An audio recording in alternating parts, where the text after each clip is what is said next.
Hello, magandang gabi po. Araw ngayon ng Biyernes Santo. Ngayon ay pa-vlog ko itong nakuha ko kaninang Biyernes Santo. Ngayon nga ay Biyernes Santo pa ngayon dahil hindi pa naputol yung araw, no? Ay hanggang sa alas 12 man yung Biyernes Santo. Kalauna hindi na po yan Biyernes Santo, di ba? Ito po ay nakukuha ko kanina na sa aking pagkakuha po sa araw ng Biyernes Santo sa tubig. Ito galing na aking nakikita sa lumulutang sa tubig. Ito'y lumulutang sa tubig at pagkuha ko nito, hinuli ko agad siya. Paghuli ko, hinahawakan ko ito sa aking kamay. At ngayon po ay ibablog ko sa inyo kung ano ang aking nakikitang bato sa araw ng Biyernes Santo. Dahil may kakaibang birtud ito, dahil habang hinahawakan ko siya, parang medyo matagalan ako sa ilalim ng tubig, na para akong nakakahinga sa ilalim ng tubig. Siguro hindi ako nagkakamali, mga sobrang 1 oras ako sa ilalim ng tubig na hindi pa nga ako naubusan ng hangin. Kaya papakita ko sa inyo ang batong ito. Ito po ay napakaganda, may mga pebbles siya sa ilalim. Kung flashlightan mo, hindi mo makita yung mga pebbles niya. Ayan, hindi mo makita. Pero pag dito sa maliwanag, dahil gabi ngayon dito kasi, gabi ngayon, dito ko ipapakita sa inyo sa sa maliwanag. Punta tayo dito. Ayan po ang itsura sa bato na aking nakikita kanina. Ayan, may mga pebbles siya, ayan, dumikit po yung mga bubbles sa loob o sa gilid, mga bula-bula po yan, mga bubbles. Parang corona din siya, parang corona. Ayan,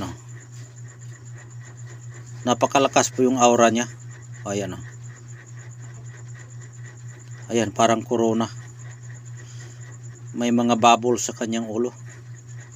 Yan. Ito po ay sa aking pagkakuha, ito po ay lumulutang kanina, mga alas 12 ng Biyernes Santo. Lumulutang siya, hinuli ko agad, tapos hinahawakan ko.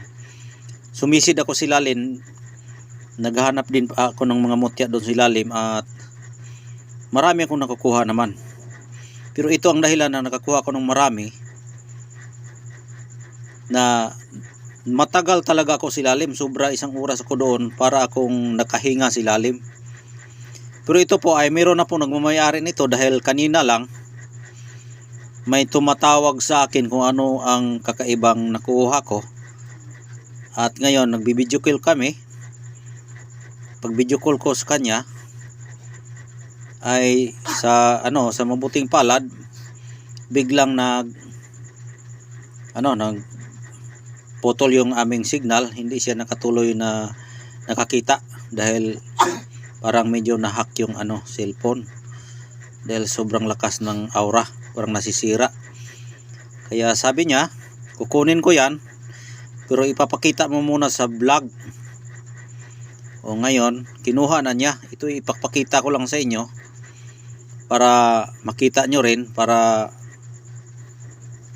makawitness kayo na yan po ay aking nakikita sa araw ng Biyernes kanina lang alas 12. May mga pebbles.